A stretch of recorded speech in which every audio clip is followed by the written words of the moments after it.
Stock markets in Asia opened in the red today following the rout in Wall Street overnight and crude oil prices that tumbled over growing concerns that a resurgence of COVID-19 infections could stunt the pace of the reopening of economies. India's Sensex and Nifty, Japan's Nikkei, Hong Kong's Hang Seng and the Shanghai Composite of China are all trading in the red. The three major US stock indices fell more than 5% last night, posting their worst day since mid-March, when markets were sent into a free fall by the abrupt economic lockdowns put in place to contain the pandemic.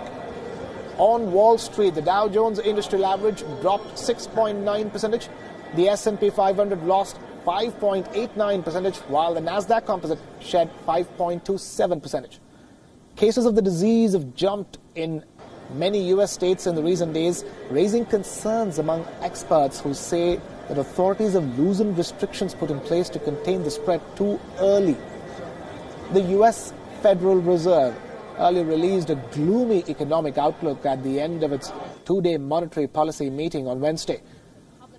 Chair Jerome Powell warned of a long road to recovery. Crude oil prices also tumbled about 8% a barrel, fueled by renewed concerns about demand destruction as new cases of COVID-19 tick up globally, while crude inventories hit a record in the U.S.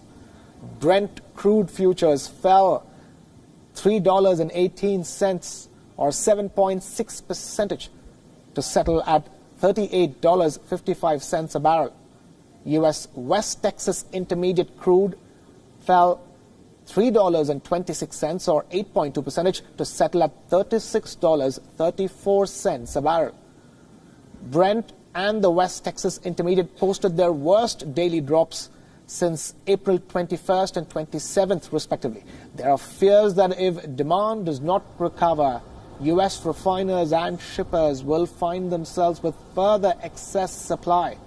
Some OPEC plus countries, including Iraq and Nigeria, have not complied with a supply cut pact by the group. The Organization of Petroleum Exporting Countries, or OPEC, Russia, and other producers, a group known as OPEC Plus, earlier made a deal to cut about 10% of global crude oil supply.